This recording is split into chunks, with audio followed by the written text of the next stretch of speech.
বন্ধুরা, আপনি কি কখনো ভেবেছেন যে জীবনের সত্যিকারের সুখ কি? আপনি কি কখনো ভেবেছেন যে মৃত্যুর থেকে কিভাবে নির্ভীক হয়ে জীবন কাটানো যায়? আজ আমি আপনাকে এমন একটি কাহিনী শোনাতে চলেছি যেটা আপনাকে এই সমস্ত প্রশ্নের উত্তর দেবে। তো আসুন শুরু করা যাক। একবার এক খুবই কম বয়সী এক যুবক মহাত্মা বুদ্ধের কাছে আসে এবং তাকে বলে, হে মহাত্মা, আপনি কি আমার একটি প্রশ্নের উত্তর দেবেন? মহাত্মা বুদ্ধ একটু হেসে বলেন, বলো, কি জিজ্ঞাসা করার আছে? এরপর ওই যুবক বলে, হে মহাত্মা, আমার বয়স এখন অনেক বেশি নয়, কিন্তু আমি খুবই চিন্তায় থাকি, খুবই দুঃখে থাকি। আমি আপনার থেকে এটা জানতে চাই যে আমার জীবনে এখন থেকে এত দুঃখ, তাহলে আমার জীবন তো এখনো অনেক বাকি। আমার জীবনে কি এই দুঃখ বাড়তেই থাকবে? এই দুঃখ থেকে মুক্তি পাওয়ার কোনো উপায় নেই কি? এটা শুনে মহাত্মা বুদ্ধ বলেন, কোথায় তোমার দুঃখ? আমি তো দেখতেই পাচ্ছি না। তখন ওই যুবক বলে, হে বুদ্ধ, আমার দুঃখ তো আমার অন্তরে আছে, আমার ভেতরে আছে, সেটা আপনি কিভাবে দেখতে পাবেন? এটা শুনে মহাত্মা বুদ্ধ আবার তাকে বলেন যে তোমার দুঃখ তুমি কি দেখতে পাও? তখন ওই যুবক বলে, হ্যাঁ বুদ্ধ, আমি আমার দুঃখকে খুব ভালোভাবেই দেখতে পাচ্ছি। তখন বুদ্ধ বলেন, তাহলে বলো তো ওই দুঃখের মূলে কি আছে? মহাত্মা বুদ্ধের এবং ওই যুবকের এই বিষয়ে চর্চা চলছিল। ঠিক তখনই এক ভিক্ষু সেখানে দৌড়ে আসে। ওই ভিক্ষু তথাগত বুদ্ধের কানে কানে কিছু বলে। এরপর মহাত্মা বুদ্ধ ওই সময়েই বলেন যে চলো, আজ আমি তোমাকে জীবনের সত্য দেখানোর জন্য একটি জায়গায় নিয়ে যাচ্ছি, যেখানে তুমি কোনো কিছুই বলবে না, চুপচাপ শুধুমাত্র সমস্ত কথা শুনতে থাকবে। এরপর তুমি তোমার সমস্ত প্রশ্নের উত্তর নিজে নিজেই পেয়ে যাবে। এটা বলে ওই যুবক মহাত্মা বুদ্ধের পিছনে পিছনে চলতে শুরু করে। কিছু দূর যাওয়ার পর মহাত্মা বুদ্ধ একটি ঘরের মধ্যে প্রবেশ করেন।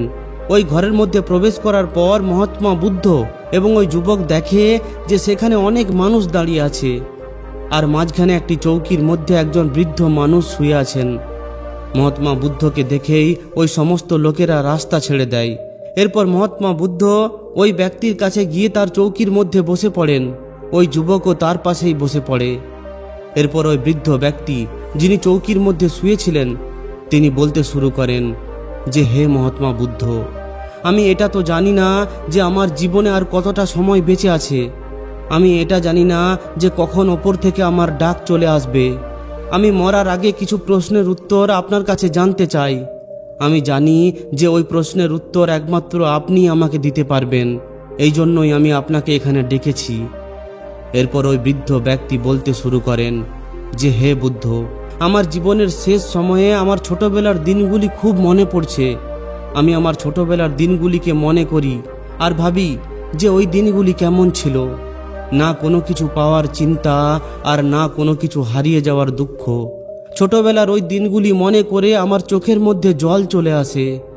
আমার মনে হয় যে ওই সময় আমি কতটা স্বাধীন ছিলাম, আমার মন কতটা খোলা ছিল, মনের মধ্যে কোনো কিছু পাওয়ার ইচ্ছা ছিল না।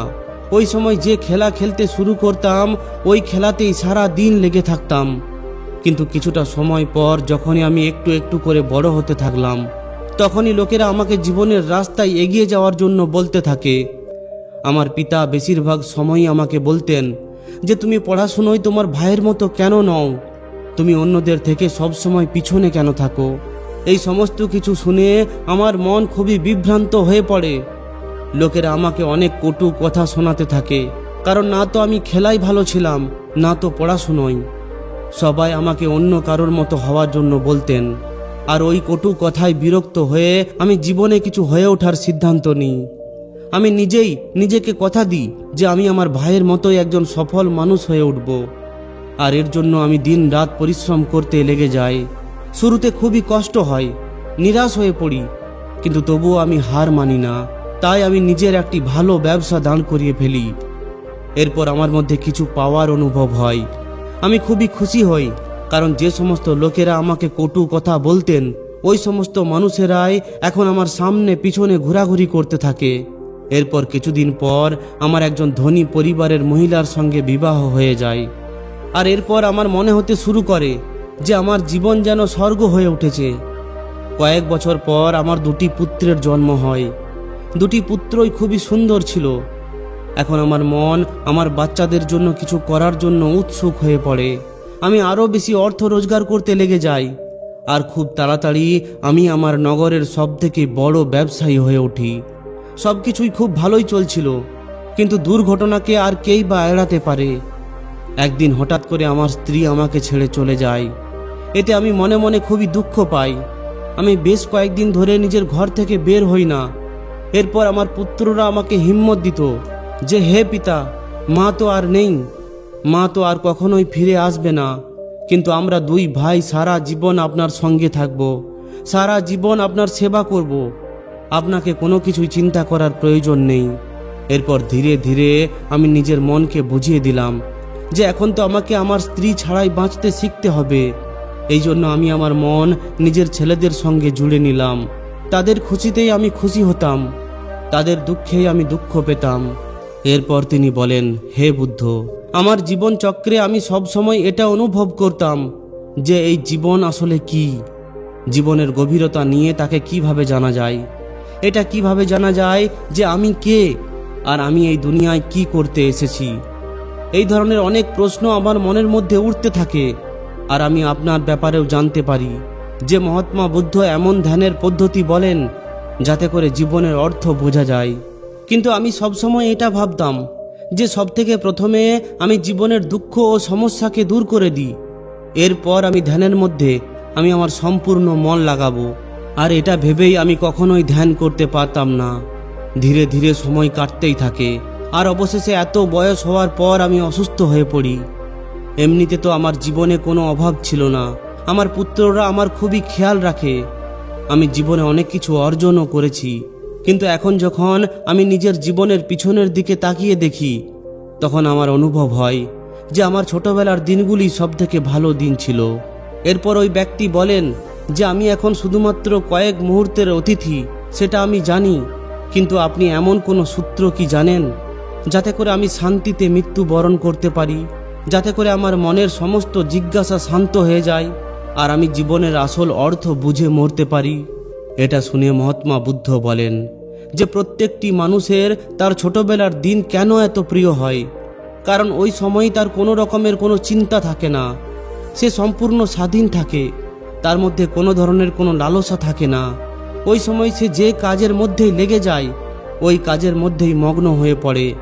কিন্তু যতই মানুষের আয়ু বাড়তে থাকে, ততই তার ইচ্ছা, তার কামনা বাড়তে থাকে।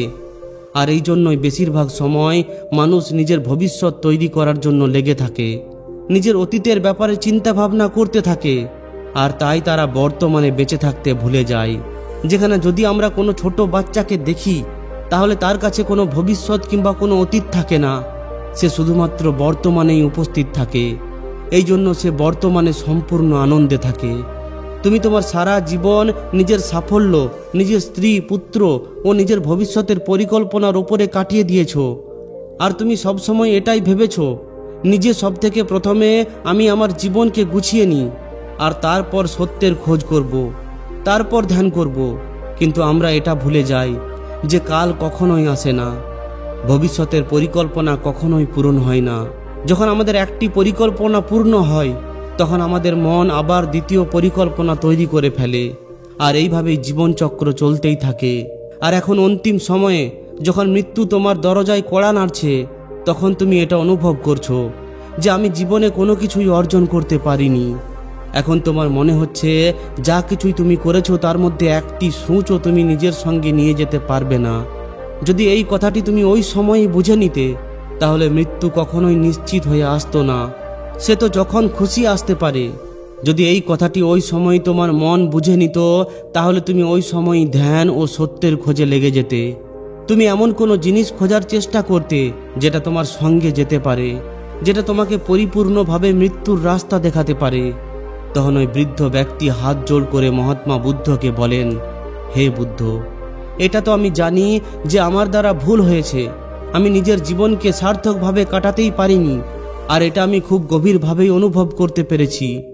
কিন্তু আমি আপনার কাছে আবার ওই সূত্রই জানতে চাই যে আমি কি এখনো সম্পূর্ণ পরিপূর্ণতার সঙ্গে মরতে পারবো না?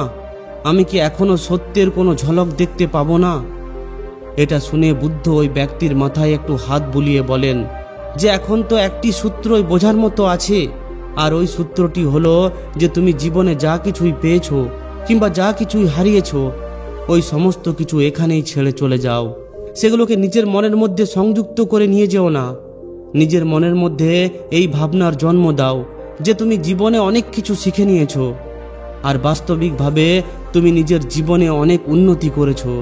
কারণ তুমি এটা জেনে গেছো যে জীবনে কোনো কিছুই সার্থক নয়, আর এটা জানাও অনেক বড় একটা উপলব্ধি। লোকেরা সারা জীবন এইভাবেই কাটিয়ে ফেলে, কিন্তু তারা জীবনের এই নিরর্থকতাকে বুঝতেই পারে না। এই জন্য এখনই নিজের মন থেকে সমস্ত প্রশ্ন মুছে ফেলো, আর এই ভাবনার জন্ম দাও যে জীবনে যা কিছুই জানার মতো ছিল সেগুলো আমি জেনে ফেলেছি, জীবনে কোনো কিছুই জানার মতো বাকি নেই। যখন তুমি এই ভাবনায় ভরে উঠবে, তখন তুমি সম্পূর্ণ খালি হয়ে মৃত্যুবরণ করবে। আর বাস্তবিকভাবে এটাই হলো মৃত্যুবরণ করার পদ্ধতি। আমরা জীবনে যা কিছুই পেয়েছি, যা কিছুই হারিয়েছি, সেগুলো এই দুনিয়ারই ছিল, আর এই দুনিয়াতেই থেকে যাবে। আমাদের সঙ্গে কোনো কিছুই যাবে না, আমরা খালি যাব।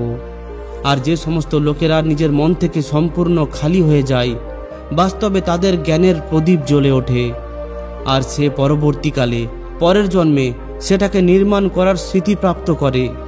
কিন্তু তার আগে তোমাকে এই জীবনের নিরর্থকতাকে বুঝতে হবে যে এখানে কোনো কিছু পাওয়ার কিংবা কোনো কিছু হারিয়ে ফেলাতে কোনো কিছুই এসে যায় না। এরপর ওই বৃদ্ধ ব্যক্তি অনেক সময় পর্যন্ত কোনো প্রশ্ন জিজ্ঞাসা করে না, আর সে হাসতে হাসতে মৃত্যুবরণ করে নেয়। এরপর মহাত্মা বুদ্ধ ওই যুবককে, যে তার পাশেই বসেছিল, তাকে জিজ্ঞাসা করে যে তুমি কি তোমার সমস্ত প্রশ্নের উত্তর পেয়েছো? আর যদি তুমি উত্তর পেয়েছো, তাহলে কি উত্তর পেয়েছো সেটা সবাইকে ভালোভাবে জানাও। তখন ওই যুবক বলে, হে বুদ্ধ, আমি আমার সমস্ত প্রশ্নের উত্তর পেয়ে গেছি।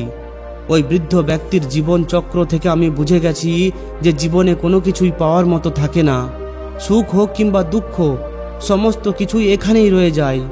আর যদি আমরা এই চক্করেই ফেঁসে রয়ে যাই, তাহলে আমরা কখনোই সত্যকে জানতে পারবো না। এই জন্য জীবনে সুখ ও দুঃখ তো আসতে যেতেই থাকবে, এর সঙ্গে চলতে চলতেই আমাদের সত্যকে খোঁজ করতে হবে। কিন্তু হে বুদ্ধ, আমার মনের মধ্যে এখনো একটি প্রশ্ন আছে, যেটার উত্তর জানা সবার জন্য খুবই গুরুত্বপূর্ণ। আমার প্রশ্ন হলো যে আমি ধ্যানের যাত্রা করার জন্য খুবই প্রেরিত হয়েছি, কিন্তু আমি কোনো রাস্তাই জানি না ধ্যান কিভাবে করা যায়, যাতে ধ্যানের সমস্ত প্রক্রিয়া তোমাকে নিজের হুঁশে ফেরাতে পারে, তোমাকে নিজের বর্তমানে ফেরাতে পারে।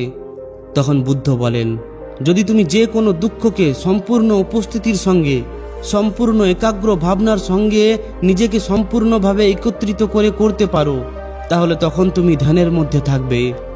কিন্তু আমাদের ধ্যান এদিকে ওদিকে বিভ্রান্ত হতে থাকে। নিজের কর্ম করতে করতে বর্তমানে থাকার জন্য আমি তোমাকে একটি ছোট্ট পদ্ধতি বলছি, যার মাধ্যমে তুমি নিজের কর্ম করতে পারবে আর ধ্যানকেও বুঝতে পারবে। যখনই তুমি হাঁটাচলা করো, ওঠা বসা করো, তখন শুধুমাত্র নিজের নিঃশ্বাস প্রশ্বাসের উপর ধ্যান দেওয়া শুরু করো। নিজের নিঃশ্বাস প্রশ্বাস কোন নাকের মাধ্যমে আসছে, কোন নাকের মাধ্যমে যাচ্ছে, তুমি শুধুমাত্র সেটার উপর ধ্যান দাও। সেটার সাক্ষী হয়ে থাকো, শুধুমাত্র সেটাকে দেখতে থাকো। তুমি কোনো কাজ করছো, হাঁটাচলা করছো, খাবার খাচ্ছ, তখন শুধুমাত্র নিজের নিঃশ্বাস প্রশ্বাসের উপর ধ্যান লাগাও।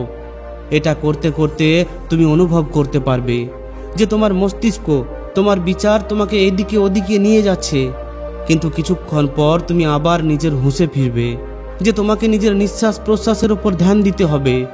এরপর নিজের থেকেই তোমার ধ্যান তোমার নিঃশ্বাস প্রশ্বাসের উপরে যাবে। এরপর ধীরে ধীরে যখন তুমি নিজের বিচারকে দেখতে থাকবে, তখন তুমি বুঝতে পারবে যে তোমার বিচার ধীরে ধীরে বিলীন হয়ে পড়েছে। তখন শুধুমাত্র তোমার মনের মধ্যে একটি খালি অংশ পড়ে আছে, সমস্ত প্রশ্ন, সমস্ত উত্তর বিলীন হয়ে পড়েছে।